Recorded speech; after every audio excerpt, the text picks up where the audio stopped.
Hello, and welcome to another Fire Drill Podcast Live. I've got me and my trusty co-host Bartholomew here. As you can tell, he is super excited about being part of this video call right now.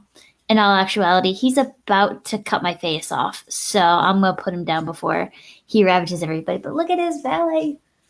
Look at that fluffy belly. Oh, he's the best. All right, anyway.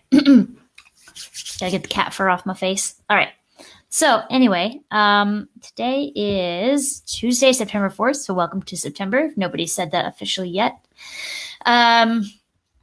Today we are going to be chatting about a number of different topics, but most of them are going to be around the military and how you can succeed financially through the military. So I'm pretty excited about that. We've got Military Millions coming on. It's just going to be a good time. But first, before he comes on, we are going to chat about the Dingle House. For those of you who don't know, the Dingle House is what my rental property is now called after there was a mistake in the listing. So this has been a hassle. I put it up at the beginning of July, and it's not the beginning of September. Originally, our closing date was August 17th, and 2 days before that, the other realtor let me know that that wasn't going to happen, and I was like, great. So we extended it through the end of the month, which was, this weekend, and I'm like getting things done around the house. I chopped off all the vegetation. I fixed a leak in the sink. Can never say that right for some reason. And I did a whole bunch of other sundry things and coordinated with tenants and the property manager and the rental and everybody. So I was like, all right, let's get this out of here. Let's get it sold. But that almost didn't happen either. So I think we officially closed. But okay, I have this cat hair in my face. But it's bad when both your attorney and your real estate agent go, we've never seen a closing like this ever. This is highly unusual.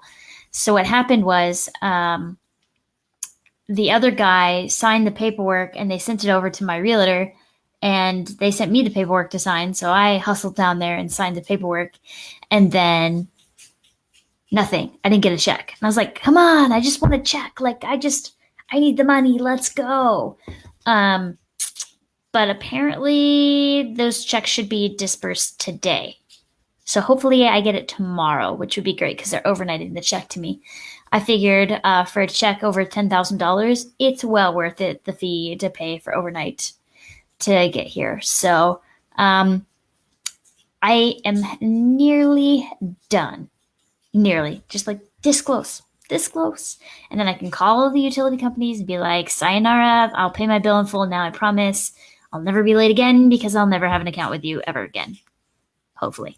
So, that's just how this stressful thing is going because, of course, it's the Dingle House and it can't go easily. It has to be strung out and gone to the last second. And it's just really, really, really, really irritating.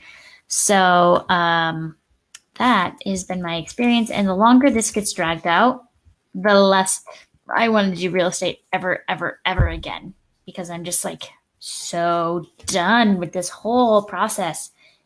I would say I have gray hairs from it, but really I had gray hairs before this. So it's not necessarily from that, but I think I have more gray hairs from this now. Because it's just super stressful and I just hate the money. It's just all right, anyway. Rant over. It's almost done. We're almost there. I can do this. Okay, so we're going to get into the guest section of the show. I'm going to come up with my feed for the thing. Hi, Robert. I'm glad to see you on the call. And let's see here. We have got a couple questions and we're good to go. All right. So I'm going to bring him in and we're going to get the show on the road.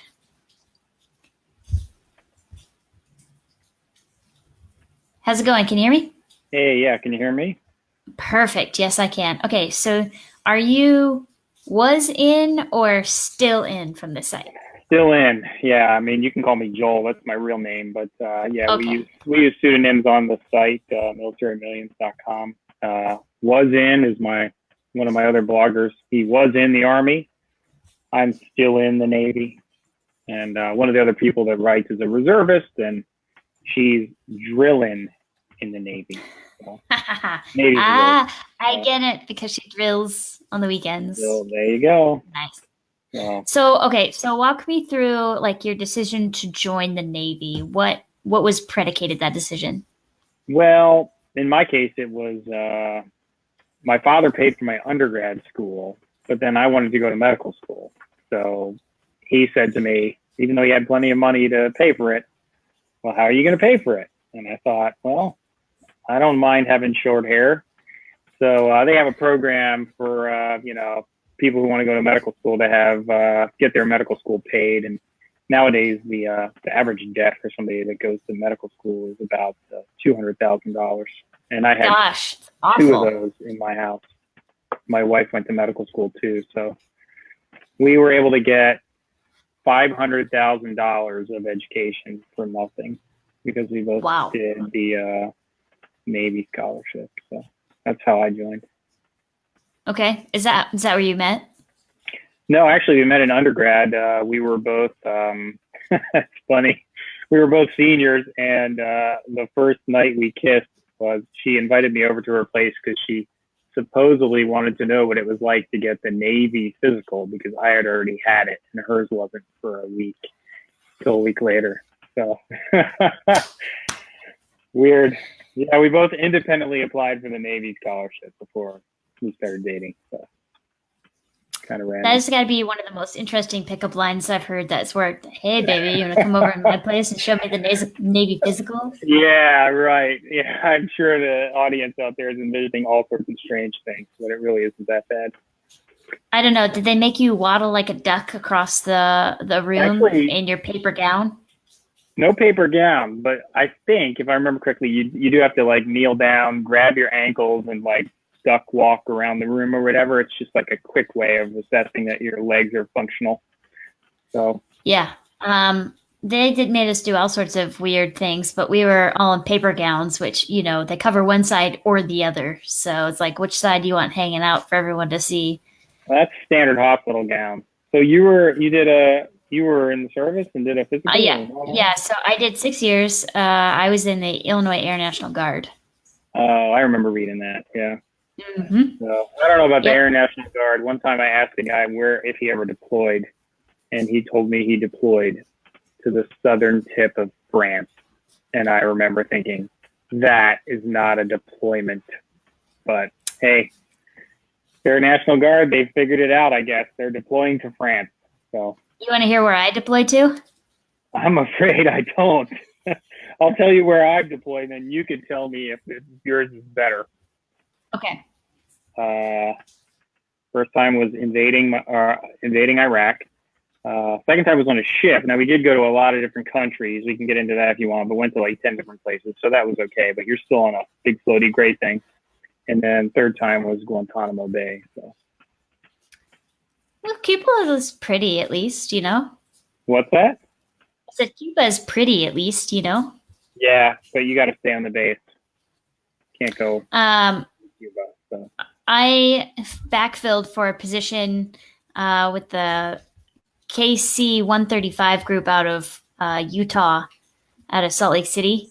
And they did fueling runs for the fast birds that were patrolling the Pacific. Mm-hmm. And we went to Guam for 2 weeks. Oh, that's not a deployment. That's 2 weeks. Oh my God. My shortest deployment is 5.5 months. That's ridiculous. You don't even get credit in my world unless you've gone 150 days. Yeah, I didn't get credit for that either. Don't worry. That's just you spending tax dollars on a government-funded vacation. It's true. So I've been to Guam. Guam's there's worse places in the world. Guam can be pretty nice. I knew something was up when I saw my fellow workmates for the next 2 weeks loading in scuba gear and golf clubs and all sorts of other things. That's the same thing in Guantanamo Bay. You either dive or you golf. And I'm a golfer, so I played lots of golf. It's the most I've ever golfed in my life was when I was deployed. It probably shouldn't have counted. It was pretty steep. Yeah. So, on the way back, our plane needed repairs. So we were Oh yeah, forced that to happens stop in all the Hawaii for time in an the extra night. airport. Yeah. Yeah. Yeah. It was terrible. It was Where awful. did you have to stop for this? Hawaii. Oh, that's rough. And Hickam was full. So we had to stay in Waikiki. Yeah, brutal. I suffered. This is my service. I suffered for the people of America. So you are welcome. That's our tax dollars at work right there. It's totally true. My Yeah. parents said the exact same thing. And I was like, well, I pay taxes too. So Hey, someone's got to defend our freedom in Waikiki. it's true. Somebody's Yeah. got to watch the cell phones in Guam for 2 weeks. But you're not in the Air National Guard anymore. And no, I got out in 2015 was my last year of active service. And then I had to do the 2 years of IRR afterwards. Right. Which I was just like, that butted up. What was that? So that was 2017.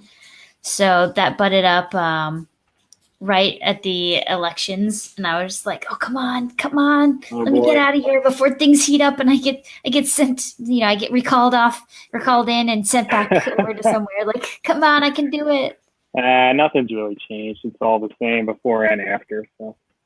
Okay, so are you going to stay in for the full 20 years, or are you going to get out sometime No, before that? I'm, as they say in poker, pot committed. I mean, I'm in 17 years. I just got picked for promotion. So I'll put that on a year from now. And then there you go. And then I have to stay for 3 more years at that rank in order to retire. So yeah, I'll be in at least 21 years till I could retire. So, but that's kind of like the whole point of our site, to be honest. It's like you planned that transition. Yeah, so. That's true. Okay. So you've been in for 17 years. You've got 3 more to go. You're an officer. 4 more to go, yeah. You've got 4 more to go. Yeah.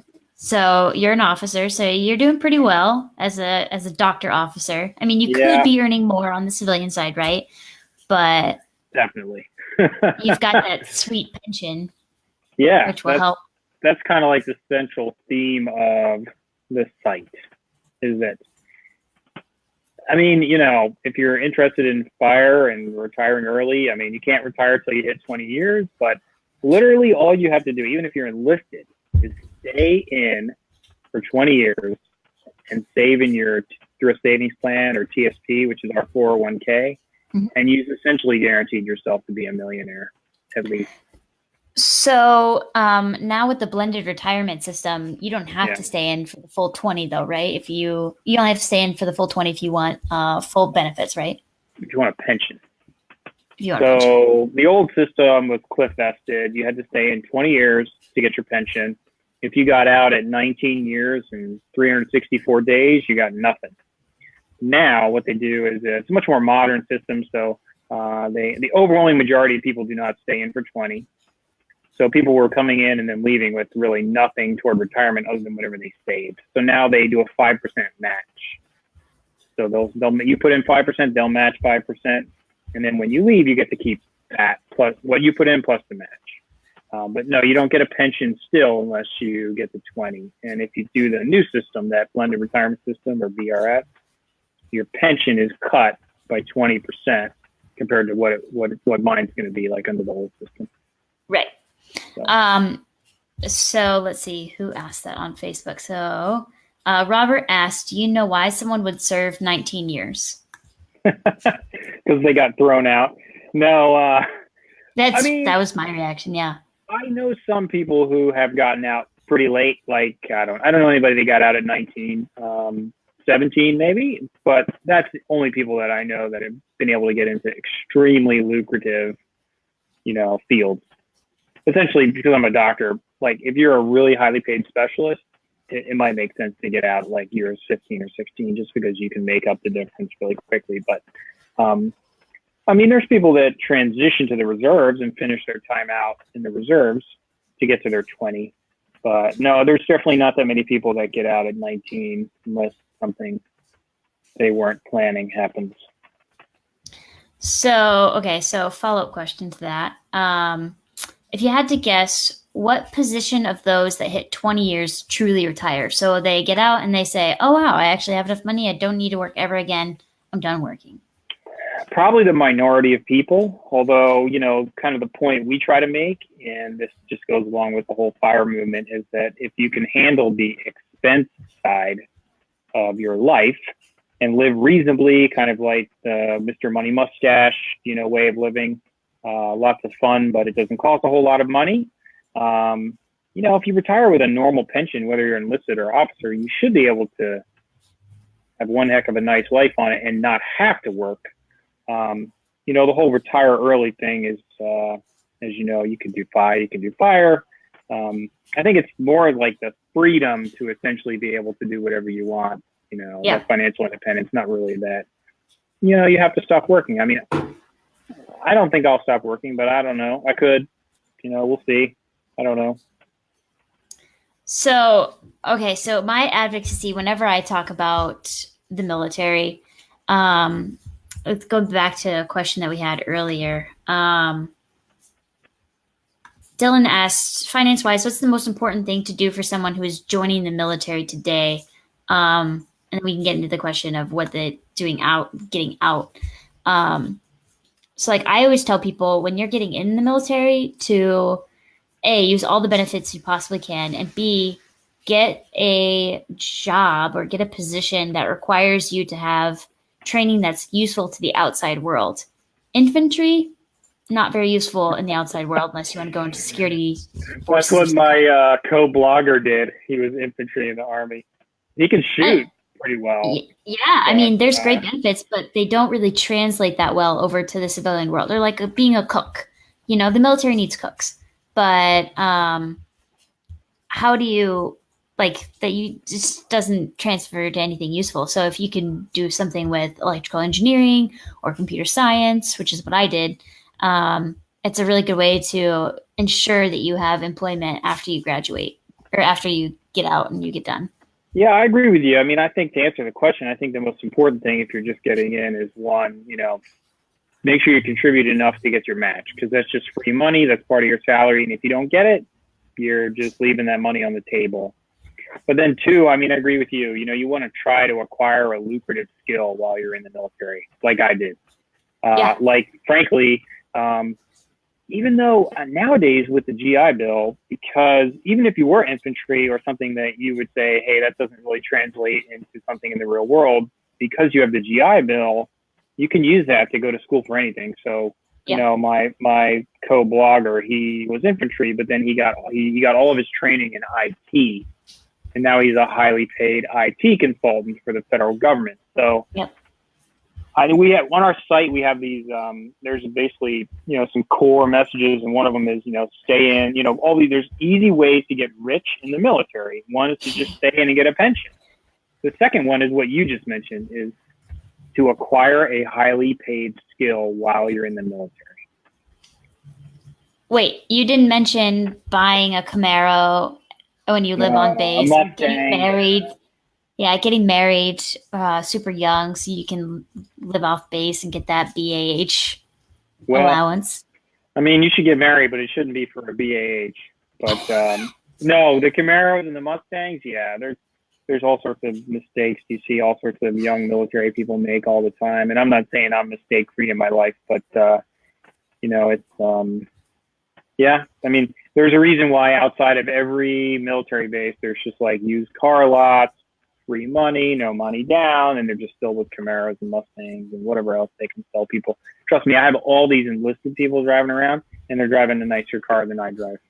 Right? All the time. Crazy.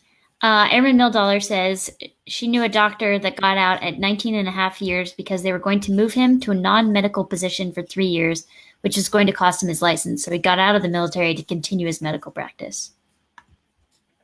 Yeah, I don't know anybody that got out at 19.5 years, but I mean, if they were going to do something like that, I would just transition to the reserves. I mean, all you need is another half of a year, and then it's not just the pension.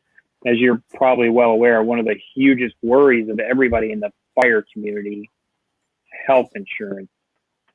And if you can stay in 20 years and get your TRICARE eligibility, which is the military health insurance system, you'll wind up paying for an entire year's worth of coverage less than a normal person would pay in a month. Yeah, pennies on the dollar. Yeah, it's a great deal. So And it takes care of that headache. What's that? It's good quality from people like yourself. Hey, there you go. But I mean, we always do what's right. We're not really worried about the money. It's true. That's one of the reasons I liked practicing in the military. I mean, when I was in the civilian world, depending on what you're doing, what kind of insurance do they have? That could potentially be a complicating factor. I don't ever have to worry about that. We just do whatever they need. So for somebody who is transitioning to get out, if it's been 5 or 10 years, or maybe even they've gotten the retirement and they're getting out after 20, what do you recommend that they do to prepare for life in the civilian world? Well, figure out how you want to use your GI Bill. I think it's a huge opportunity nowadays. Now there's a new option to transfer it to your kids or your spouse. They have to be in for 10 years. You have to be in at least for 6, and you have to agree to stay in for 4 more. That gets you to 10. But I think if they're going to transition out, there's a class. It used to be called TAPS. It has a new name. That's a class that they make you go to for a week that basically introduces you to all sorts of resources available to you. I would go there with open ears, and take notes and write down all the things. There's amazing programs out there for veterans. I mean, whether it's you want to become a veteran entrepreneur or you want to use your GI Bill, you gotta make a decision on your health insurance within 90 days of getting out. So that's another big thing you have to figure out. But I think just realizing that you're a veteran and there's a lot of programs out there that can help you get where you want to be, no matter what it is. Yeah, Amazon offered me a job recently, like a year ago, and they're like, hey, because you're a woman veteran, you can join our programming boot camp, basically was what it was. And you learn how to do things for Amazon standards, and then the better you did, the faster you got hired on Amazon. So you weren't guaranteed to get a position at Amazon afterwards, but you could say you went through Amazon's, networking boot camp or whatever. Yeah. I was like, go ahead. Honestly, that's one of the major benefits of being in the military in the United States. I mean, I talk to a lot of people from other countries that are in the military and some of the roles I do. And they, when they see the military discounts we get and people just coming up to you saying, thank you for your service. I mean, they don't get that in a lot of countries. And then we get things like you described, like last week, Google made some news they now have a new thing on their search engine where you can type in, I forget the exact words, but it's like veteran job search. And then it'll bring up a screen where you can put in your military operational specialty or MOS, and you type in the code, whatever that magic code is for you. And then it'll show you jobs that would fit your military skill set. Not sure what you'd get if you put in infantry. You'd probably get security jobs or something, but I don't know. I think you could get pretty lucrative jobs in infantry. I mean, there's, if you want to keep serving in that role, I think you could take just about anything. You mentioned being a cook. I think you could be you could transition that into a pretty nice career as a chef. I mean, it's all about how you spin it, right? And you nowadays, put that spin on it. Yeah, with a veteran, that's like instant spin, and people are really supportive of that. So I think that that really helps you. Yeah, that definitely didn't really help me at all. Mostly because I had a security clearance and I put that on my resume and I was like, secret clearance. And the people at my former company, when they were looking at hiring me, I knew that it wasn't going to do anything. When they looked at that and they're like, what does this secret clearance mean? And I was like, you can't even appreciate how awesome it is. It means something for a government job or a government contractor, though. Yeah. It depends on the opportunities you're interested in. Yeah. So having a security clearance is definitely huge. So even if you are infantry or a cook, if you have security clearance, you get hired pretty easily. Doing there was a ridiculous thing. It was like pulling wire I found for $40 an hour if you had a top secret. Yeah. People in this civilian world get paid like $15 or $16 an hour for that. Yeah. Well, That's because if you want to go to places that require top secret clearance, you're going to have to get paid $40 an hour to pull wires. Yep. Yeah. Totally true. All right. So let's see. So what would you say is the greatest financial advantage of being in the military? Well, it's the pension, I think, because it also, it's the pension and the healthcare. It takes care of the healthcare. The other thing it takes care of that we haven't talked about is another great enemy of people who want to retire early is inflation, because not only is it a pension, but it's inflation adjusted. So I think really the greatest advantage is the pension. I mean, if you stay in for 20 years, you get the pension and you get the healthcare, and those are huge. Everybody that I talked to, I made it pretty clear that I wasn't going to renew after my original 6 was up. Yeah. And gosh, they talked at me forever to try and change my mind, like literally all the way up to my commander. And like I knew my commander.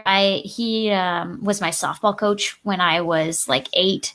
I played softball with his daughter. I graduated with his daughter. Like I'd known him for a long time. So I was just like, listen, I'm going to be straight with you. Like, I want to keep traveling and doing all these fun things that I can't do while I'm in the military. I'm tired of doing 12-day work weeks. Like, I'm just done being in the military. And they couldn't change my mind. So like, oh, I see. So you're just going to use the military for your getting your school paid for, and then you're out. Like, way to use the military. And I was like, okay, I had a full ride scholarship through the university. So actually, I didn't even use those benefits. I just used my Montgomery GI Bill to give me a little extra cash on the side. Mm-hmm. So that argument is invalid. So nice try. Nice try. But like, there's nothing wrong with joining the military so they will pay for your education. Like, that is a perfectly acceptable path to follow. Yeah, you don't have to stay 20. I mean, even just by serving at all, you're part of the 1% or less that have worn a uniform. So it's true. There's definitely no, there should be no shame in getting out. We all eventually get out. It's just a question of how long. And I'll tell you, like, I'm blessed because I'm an officer and, I work long hours, honestly. But I mean, I would never tell anybody, oh, join the Navy, it's easy. Join the Army, it's easy. Like, it's not. And I've had to move 8 times in 17 years. I mean, it's not, it has its pluses and minuses. And like you said, if you want to start traveling and do whatever you want, well, you can do that, but it's going to take 20 years because you got to lock up that pension and the healthcare. If you're following the kind of the plan we push, which is, 20 years is a long time, though. I would have been 38, which Whoa. Isn't that bad. But, that's like, I was going to ask when I came on this, like, I'm not a millennial. Is there some kind of like old guy disclaimer that gets played before I come on here? Because oh yeah, you didn't hear that part? I didn't see the text running across the bottom. I was wondering. No, it was in the Facebook group earlier. Actually, I just like be gentle with him. He's old. It's okay. Like, if you mess with him, he won't remember it anyway. Those kind of things. I get it. Yeah, exactly. If I wander off while I'm on camera, everybody just says, "Oh, that's what they do." So, I don't know how good the resolution is. You'll probably see all my hair falling out live on camera. Aaron Dollar says 38 isn't right? You're the one that's 27 and has gray hair. Yes, so. I do have gray hair. You can't see it because I have copious amounts of hair and it's very thick brown. But yeah, they're in there. If you go looking, which I mean, I wouldn't recommend anybody do, but occasionally I'll find one. I'm like, what is this? I pull it out. And I'm like, ah. But I started finding them at age 18. So apparently my stress shows gray hair. I guess. Which is great. Or you're slowly turning into your cat. One of the two. Or I'm slowly turning into my cat, which I'm totally okay with because he's adorable. So Heather asked, be interested in hearing about how an E1 to E3 goes about FI. Which Lord. You're an officer, but I'm sure you've got some opinion on the enlisted side. I mean, look, life as an E1 to E3 is not going to be an easy life, but okay, let's try to look on the bright side. 1, wherever you live, it's probably paid for by the government. 2, they're probably feeding you as well. 3, Yep. again, it's all about gutting it out. If you can make it, every year the Department of Defense has to show Congress like a table that shows kind of the value of a military pension. And I would propose that an E3 who doesn't get in trouble and works hard can make E7, okay, which in the Navy is the chief. And the present value of an E7 20-year retirement is $684,000, according to the Department of Defense. It's pretty much like lean fi material right there. Yeah, and you have that, and then you contribute to your TSP as much as you can, getting that 5% match, and that's the point. Like, you got $1 million just by doing a good job and, you know, serving your country for 20 years. And don't buy that Mustang or Camaro. Or get married. I'm not going to talk the married thing. Hey, if you want to get married, you know, that for the right reasons. So definitely not for the increased BAH, which for those out there that don't know what that is, that's your housing allowance. Let me see. And you get to move off base. You don't have to live in on-base housing, right, the barracks anymore. Right. Yes, you can ask a non-fire question if you need to, or if you feel like it. Everything's on the table as far as I'm concerned. Sure. Okay, so I've known 3 military marriages,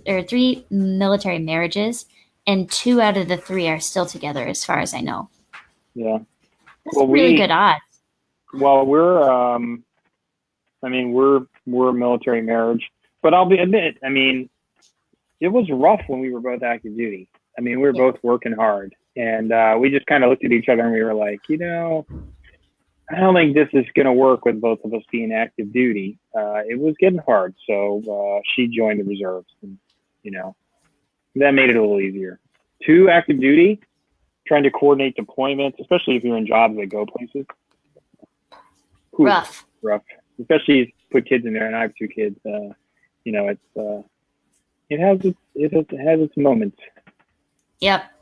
Yeah, I have a buddy that's in the Army, and he got divorced and was a prime candidate for getting custody, pretty much full custody, except for the fact that he was in the Army. And so his wife got primary custody, because what happens when he gets deployed? Who's going to look after his daughter, you know? So it's messed up. But I mean, luckily I have no personal experience with divorce, but I mean, I manage a pretty large community in the Navy of people, and yeah, it causes all sorts of dilemmas. Yeah. Okay, so let's see here. Robert asks, what organizations help the most with preventing veteran suicides? Ooh. Which organizations? Mm-hmm. I guess I would say the VA. I mean, obviously there was a huge political upheaval during the election that, you know, I think it was during the election that people were calling the military crisis line and being put on hold. Oh my Lord. I can't imagine that. But I believe they fixed all those problems. I mean, I think the military crisis line, we occasionally get, you know, phone calls from them, and people get sent in to see us in the hospital because they called the crisis line. So I think the VA, you know, the VA has a bad reputation, but I mean, it's just like everything, you know, it's a system, it's unique. You have to learn how it works.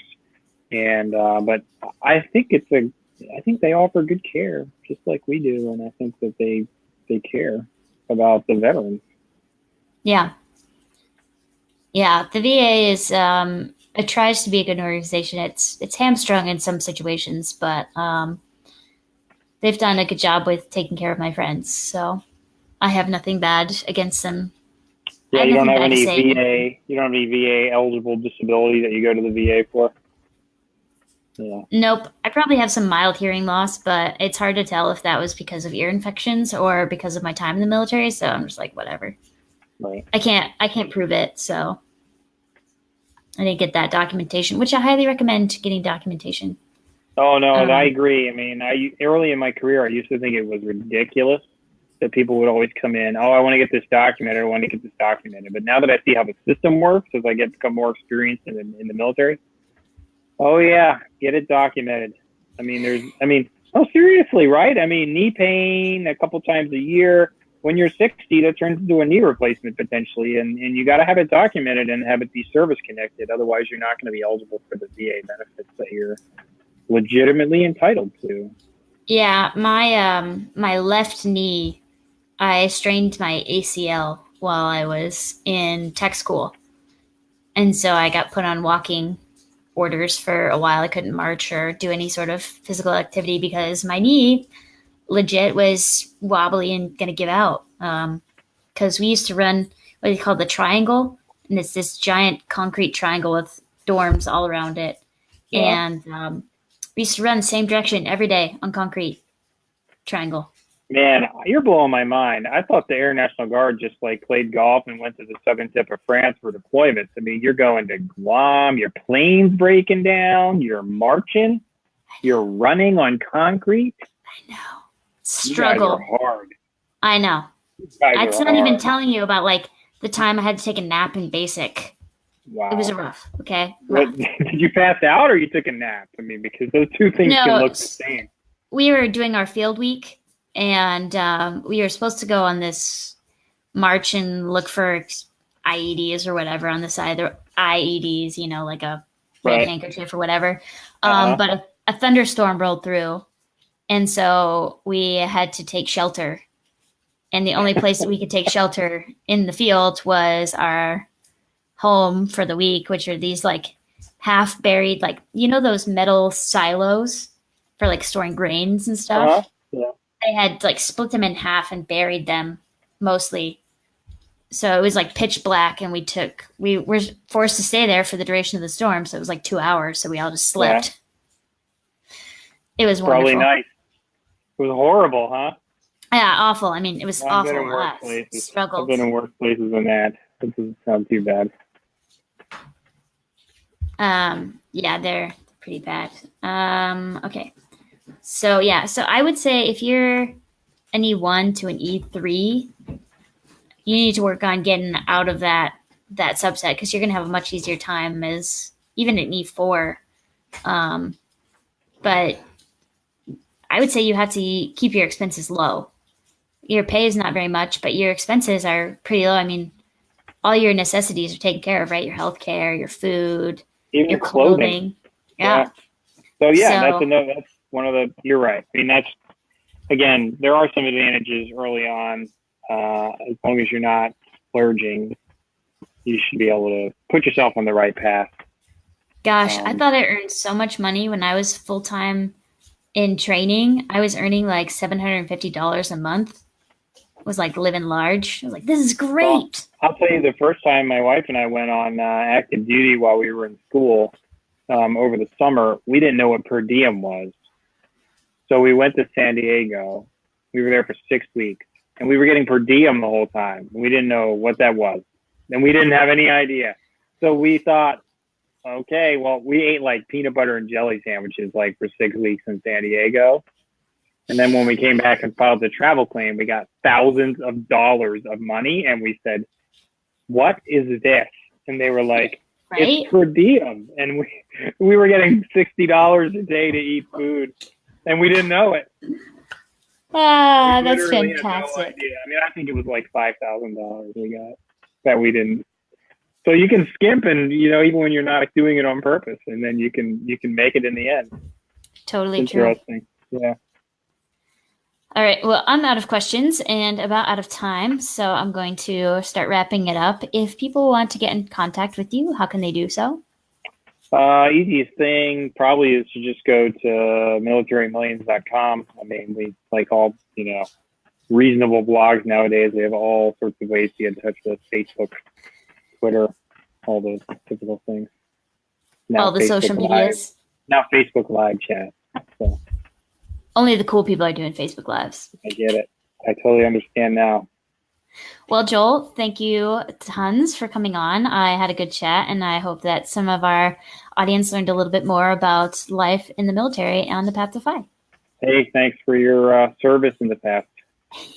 You're welcome. Thanks for having me on. Talk to you later. Thank you very much. Right. Have a great night. All right, bye. So that was awesome. I hope you got a little bit out of that, at least, if even if you have no plans or desires to join the military. Um, I had a fairly decent time in my military service, and I definitely don't regret joining. I think it was probably one of the best things that I did because it got me onto the path to computer science. So if you have any questions, hit him up. I'm sure he'd be more than happy to help, even if, he is the officer side and not enlisted. So yeah, have a wonderful evening and whatever else time you watch this recording. And make sure to tune into our podcast episodes on Wednesdays and Sundays on any podcast platform that you prefer. Have a wonderful night.